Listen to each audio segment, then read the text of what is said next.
Hello, I'm Michael for GameWatcher.com, and today we're going to be taking a look at the new major update to Stars in Shadow named Stargate, which adds 2 new factions to the roster of the 4X strategy game. The new Stargate update introduces both the 5D Combine and the Ashtar Imperials to the faction roster, each with their own unique set of mechanics and traits. The major update also contained a host of major balance changes, bug fixes, and various improvements, but let's focus on the 2 new playable factions. First up, let's take a look at the 5D Combine, who are a race of giant seahorses.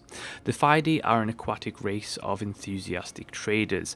They have a watery homeworld, and the most important part of their new mechanics is the fact that they are able to build and access a mercenary exchange.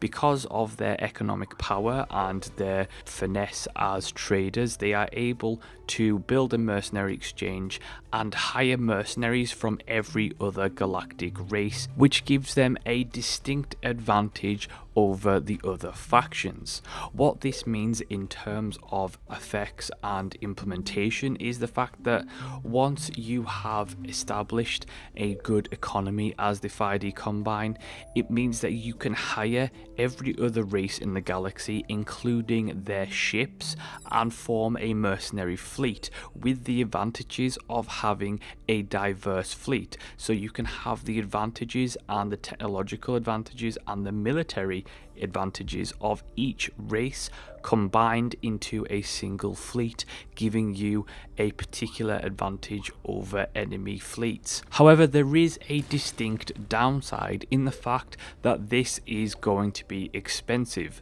Mercenaries do not work for free, and each turn you must pay to maintain the ships that you hire.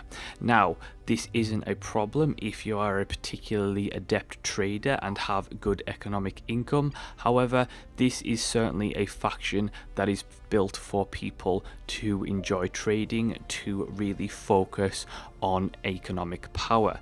If you are a player who does not favour that playstyle, then the mercenary exchange becomes null and void, because to be able to really exploit the advantages of having every race and every ship in a single fleet, you also comes with the bonus of having to actually pay for it. Next up is the Ashtar Imperials. Now, the Imperials are a group of Ashtar that are still living on the ancient homeworld of Ashtar Prime. Now, while this planet is pretty much a graveyard and mostly lifeless, they live below the surface in an ancient city.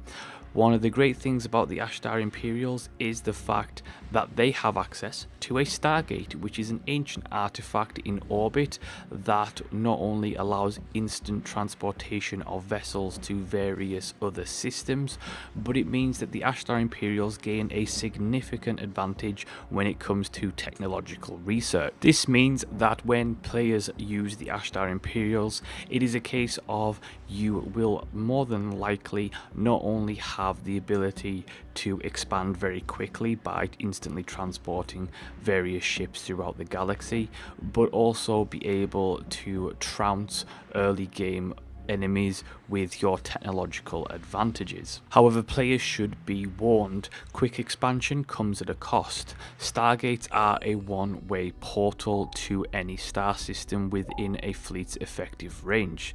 Now, it can send vessels farther, but they will be unable to return, which means that if you send off a fleet and a colony ship to a faraway settlement to try and colonize a planet, and once you get there realize there is a giant pirate fleet involved, you cannot just quickly return. It will be a case of you will be on your own and have to fight for yourself. On the flip side, however, it does mean that once you are in the mid to late game, you can instantly transport reinforcements and fleets to any of your sectors without having to travel far, which means that if your outposts are under attack, you'll be instantly able to use use the Stargate to transport a fleet to back them up, which is pretty handy when you start expanding and having to put various resources spread across the board. Overall, both factions play unique and have various advantages and disadvantages depending on your preferred playstyle.